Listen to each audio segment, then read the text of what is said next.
राजा भैया के बारे में आप हमें थोड़ा कुछ बताइए। हाल ही में अभी ये फिल्म रिलीज होने वाली है, इसमें ये फिल्म आप क्यों कर रहे हैं, मतलब स्क्रिप्ट में क्या देखा आपने? राजा भैया जब फिल्म की बात निकली तो शुरू में मैं पिक्चर कर नहीं रहा था। बाद में सब्जेक्ट पसंद नहीं आ रहा था किसी भी तरह से,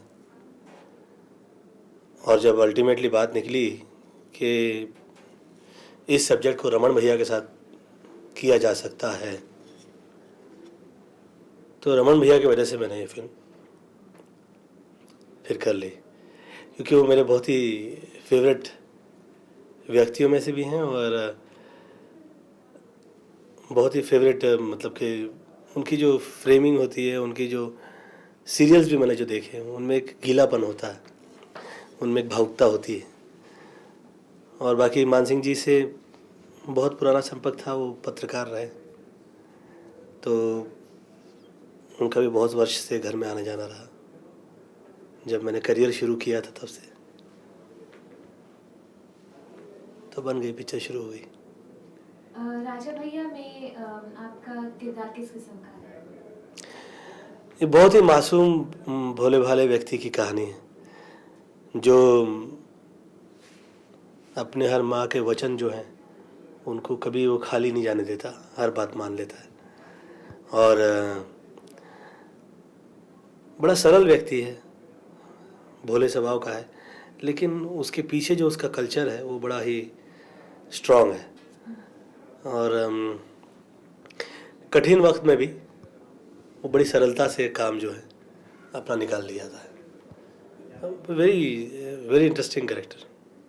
तो क्या आप कहेंगे आप इस कैरेक्टर के साथ आइडेंटिफाई कर पाएंगे, स्पेशली ये जो मातृ पूजन की बात है? ये कैरेक्टर के साथ आप मोस्ट प्रोबेबली जितने भी उत्तर भारतीय लोग हैं, दिल्ली यूपी उस तरफ के, जो सभी आइडेंटिफाई ऑलमोस्ट करेंगे, क्योंकि अपनी माँ की दो बात सभी सुन ही लेते हैं, सभी बात मानते हैं। और गांव खेड़े में जो लोग बहुत पसंद किए जाते हैं, सबको बड़े प्रिय होते हैं, जिनका चरित्र बड़ा प्रिय होता है सबको ऐसे लोग जो हैं जब कभी किसी मुसीबत में आते हैं, कष्ट में आते हैं, तो सब मिल के सहयोग करते हैं कि किस तरह से वो उस मुसीबत से निकले। और उनका अपना जो सोचने का तरीका होता है, उनकी रिवेंज में भी एक सांस्कृतिक एक बर्ताव होता है, जिसमें उससे सुधारने तक विचार करते हैं, जिससे रिवेंज ले रहे हैं। तो उनकी जो रिवेंज जो है, वो दुश्मनी जो है, वो केवल सुधारने तक सीमित होती है, तो बड़ी प्यारी होती है, वो बड़ी क्यूट होती है। तो बड़ी वो पिक्चर के अंदर वो Raman ji is highlight in the film. ये तो मतलब काफी लोग डिसएग्री करेंगे, सब कहेंगे कि आप ही फिल्म के हाईलाइट हैं, क्योंकि आपके... मुझे ऐसा लगता है कि मैं एक गीली मिट्टी की तरह हूँ, जो चाहे जैसी मूर्ति बना ले। मूर्ति बनाते तो डायरेक्टर ही हैं अल्टीमेटली, स्क्रिप्ट, गाने लाना और सीन्स क्रिएट करना, ये सब उनका ही होता है। तो हम तो सिर्फ अपने आप को पेश कर देते हैं, और जितना जो कुछ भी थोड़ा बहुत कर सकते हैं अपने दायरों में, उतना करते हैं। क्या आप खुद को हर एक कैरेक्टर में डालते हैं, मतलब आप अपने खुद के व्यक्ति को कितना एक किरदार में डालते हैं हर फिल्म जो आप करते हैं? जितना कि किरदार के लिए ज़रूरत हो। किरदार से बाहर निकलकर मैं कोई चीज़ करने का प्रयास नहीं करता।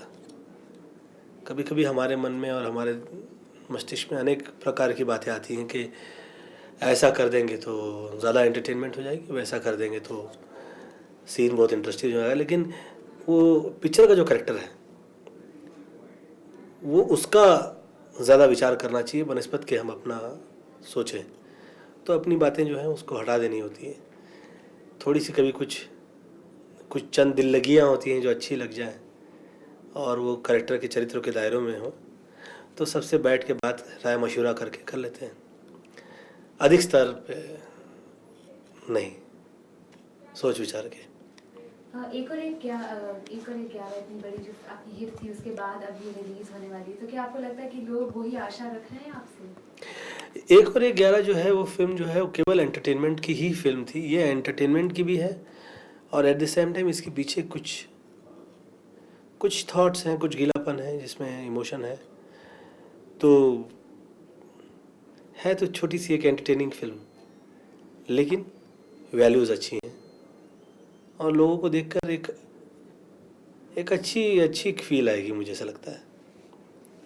पहले आप जितनी फिल्में करते थे, आपकी काफ़ी फिल्में हमें देखने मिलती थी। आजकल आप थोड़े सिलेक्टिव हो गए हैं, आप मतलब थोड़े चूज़ी हो गए थोड़ा हैं। ज़्यादा हो गया हूँ। तो इसकी क्या वजह है? मुझे ऐसा लगा कि रिपीटेटिव ना हो जाए हर बात, हर फिल्म। लिखने के लिए चंद हाथ जो हैं वो हमारे पास, उनकी जो फीलिंग्स हैं और उनकी जो वे ऑफ राइटिंग है वो सीमित होती है हर व्यक्ति की।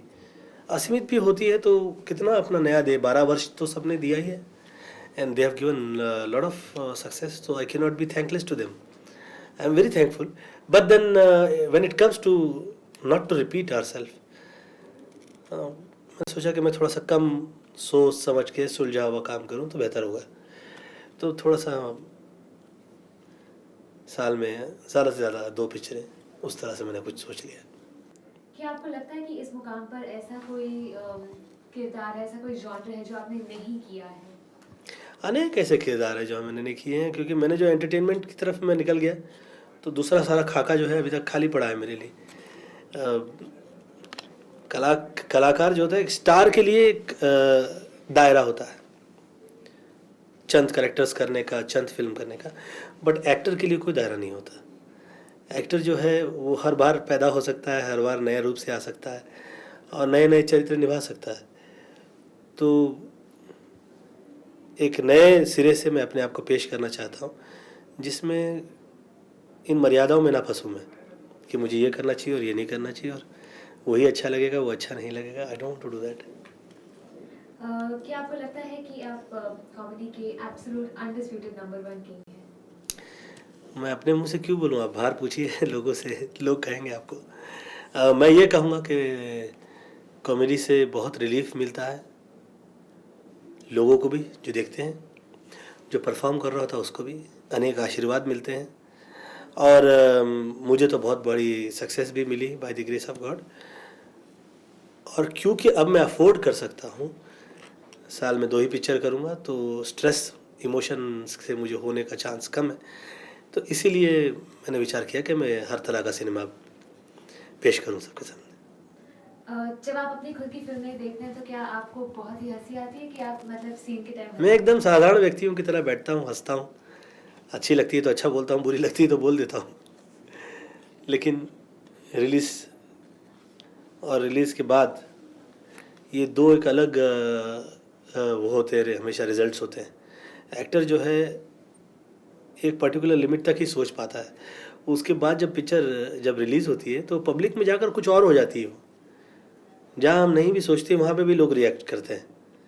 तो हर बार ऐसा लगता है कि कुछ नए इम्तिहान में बैठे हैं, और क्या रिज़ल्ट होगा देखिए अभी। ये जो आपका एक स्टाइल बन गया है, सब लोग कहते हैं अगर कोई आपके जैसे डांस करे या मूव्स करे, आप वो उसको टाइटल दे दिया जाता है गोविंदा स्टाइल। तो ये मतलब कैसे हुआ कि आपको पता था कि आपका जो डिस्टिंक्टिव स्टाइल है एक मतलब ट्रेंड ही बन जाएगा? नहीं, मुझे नहीं पता था। मैं सिर्फ ईमानदारी और मेहनत से मैंने काम किया, और मेरी कोई ट्रेंड बनाने की मैंने सोची नहीं थी, और ना मेरा विचार था। ये कृपा है, कृपा से हो गया, दैट हैपेंड। तो आपको कैसा लगता है जब मतलब बहुत सारे यंग लड़के आपको इमिटेट करते हैं आपके जैसे? I am thankful to God. बहुत खुशी की बात है। आपको पीछे कोई भी फॉलो करे, वो तभी होता है जब आप आगे हों, और ये बहुत ही कृपा की बात होती है जब आपको लोग लाइक करें। सबसे पहले तो कोई किसी को लाइक ही नहीं करता। अगर हमें कोई पसंद ही कर ले तो ये हमारे लिए बड़ी खुशकिस्मती की बात है। तो पसंद भी करें, फिर ऊपर से चाहें इस हद तक कि वो आपके तरह कुछ करें, बहुत ही शुक्रगुजार हूँ मैं ऐसे लोगों का। I am very thankful. आपके खुद के असेसमेंट में आपके करियर की शुरुआत से लेकर आज तक, मानिए राजा भैया तक, आप में किस किस्म की चेंजेस आई हैं? एवोल्यूशन कैसा हुआ है आपका? हर मुझे ऐसा बात लगता है कि जब जब जो चाहा मैंने, मुझे ऊपर वाले की कृपा से मिला हमेशा। और जब म्यूज़िकल किया तो मिला, एक्शन किया तो मिला, कॉमेडी किया तो मिला। और अब मैं कुछ ऐसा सिनेमा करना चाहता हूँ जो यूनिवर्सली लेवल पर एक्सेप्ट हो, लोग पसंद करें, जिसमें बहुत ह्यूमन इंग्रेडिएंट्स हों जो लोगों को छुए। तो लेट्स सी, लेट्स होप। नहीं मैं और आपके जो स्पेसिफिक अंदाज है ड्रेस करने का और डांस करने का, आपको आपके मुताबिक क्या वो बदला है सालों में? अवश्य रूप से बदल ही गया, डेफिनेटली।